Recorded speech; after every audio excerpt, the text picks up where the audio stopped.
Hello everyone, स्वागत है आप सभी का हमारे यूट्यूब चैनल में। इस वीडियो में हम आज आप सभी को पूर्णांकों को और उससे संबंधित सवालों को हल करना सिखाएंगे। तो सबसे पहले ये जान लें कि पूर्णांक क्या होता है।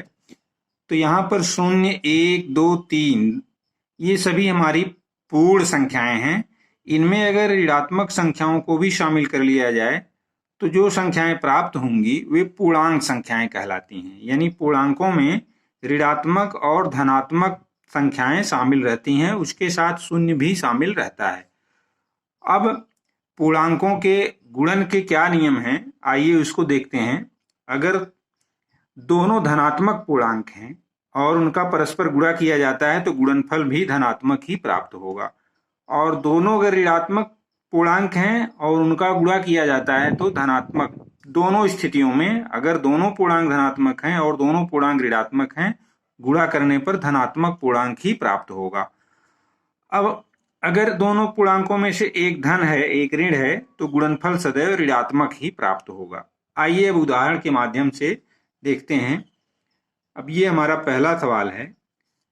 अगर हम एक धनात्मक पूर्णांक 5 है, इसमें एक ऋणात्मक पूर्णांक 8 से गुणा करेंगे तो धन गुणे ऋण बराबर, अब यहाँ पहले चिन्ह का गुणा करते हैं तो हमारा यहाँ ऋण प्राप्त होगा।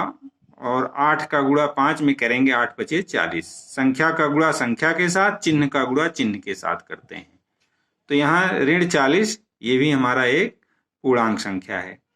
अब आइए दूसरा देखते हैं। इसमें भी अगर हमारा पहला ये ऋण 8 गुणे 5 है तब भी हमारा ऋणात्मक पूर्णांक ही प्राप्त होगा। और अगर दोनों पूर्णांक धनात्मक ऋणात्मक हैं या धनात्मक हैं, जैसे यहाँ पर अगर हम ऋण 5 पहला ऋणात्मक पूर्णांक है, इसमें ऋण 8 का गुणा करेंगे, दोनों परिस्थितियों में दोनों ऋण रहने पर दोनों धन रहने पर ये पूर्णांक हमारा धनात्मक पूर्णांक ही प्राप्त होगा और वह होगा +40। या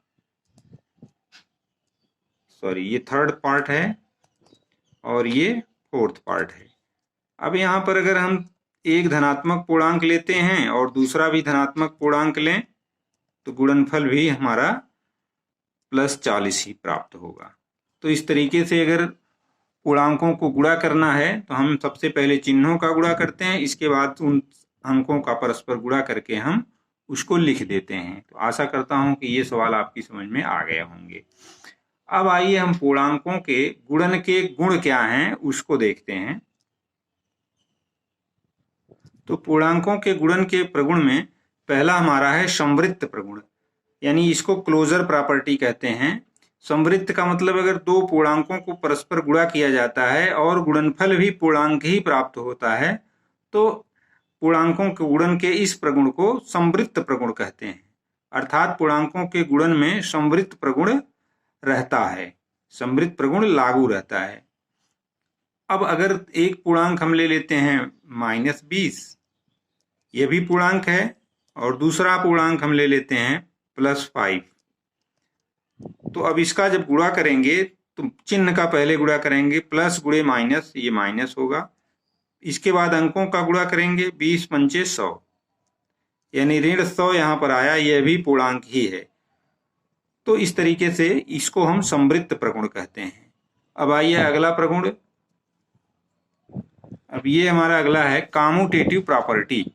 तो कम्यूटेटिव प्रॉपर्टी, अगर दो पूर्णांक हैं जैसे a गुणे b, इनका गुणा करते हैं जितना आता है, अगर इस तरीके से गुणा करते हैं, उलट देते हैं उन पूर्णांकों को, तब भी दोनों परिस्थितियों में गुणनफल सदैव समान ही होता है। इसको हम क्रम विनिमेय प्रगुण कहते हैं। क्रम बदल गया यहाँ पर, यहाँ दूसरे वाले में जहाँ पहले a था वहाँ b हो गया और जहाँ b था वहाँ a हो गया। तो इस तरीके से अगर दो पूर्णांक हैं, जैसे यहाँ पर हम लें 3 गुणे ऋण 4, तब भी ऋण 12 आएगा। और अगर पहले ऋण 4 ले लें और बाद में 3 ले लेते हैं तब भी दोनों परिस्थितियों में आंसर ऋण 12 ही होगा। तो इसे हम क्रम विनिमेय प्रगुण कहते हैं। अब आइए अगला साहचर्य प्रगुण क्या होता है उसको देखते हैं। अब ये अगला हमारा है साहचर्य प्रगुण, एसोसिएटिव प्रॉपर्टी इसको बोलते हैं। अगर 3 पूर्णांक हैं तो 3 पूर्णांकों में पहला पूर्णांक इस तरीके से है a गुणे b गुणे c बराबर a गुणे b गुणे c। या तो हम पहले दूसरे और तीसरे को गुणा करके तब पहले में गुणा करेंगे, जितना उत्तर आएगा उतना ही पहले और दूसरे का गुणा करके तीसरे पूर्णांक से गुणा करेंगे। दोनों परिस्थितियों में उत्तर समान आएगा। अगर ऐसा होता है पूर्णांकों के गुणा में तो इसको हम साहचर्य प्रगुण कहते हैं। तो पूर्णांकों के गुणन में साहचर्य प्रगुण का पालन होता है। हम चाहे जिस तरीके से गुणा करेंगे दोनों परिस्थितियों में गुणनफल सदैव समान होता है। तो आशा करता हूं कि ऐसे प्रगुण आपकी समझ में आ गए होंगे। अब आइए अगला वितरण प्रगुण देखते हैं। अब अगला प्रगुण हमारा वितरण प्रगुण है। इसमें अगर कोई पूर्णांक a है और उसके साथ 2 पूर्णांकों को जोड़ा गया है और गुणा किया गया है, यहाँ पर a गुणे b प्लस c।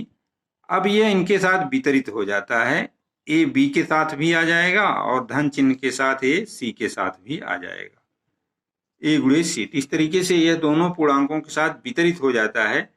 तो यहाँ हम देखेंगे दोनों परिस्थितियों में गुणनफल सदैव समान होता है। तो इस तरीके से पूर्णांकों के गुणन में वितरण नियम का पालन होता है।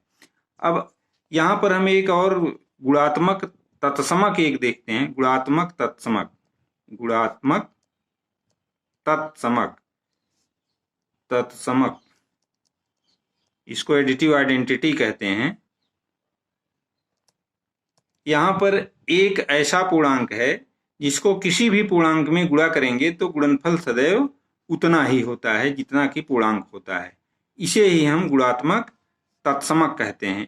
एक प्रत्येक पूर्णांक का गुणात्मक तत्समक कहलाता है। तो गुणात्मक तत्समक एक होता है, इसको चाहे जिस पूर्णांक में गुणा करेंगे, चाहे 3 में गुणा करें, चाहे +3 में, चाहे -3 में, गुणनफल सदैव उतना ही आएगा जिस पूर्णांक में उसमें गुणा करते हैं। यहाँ 3 से गुणा कर रहे हैं तो 3 ही आएगा, -3 से गुणा करेंगे तो -3 आएगा।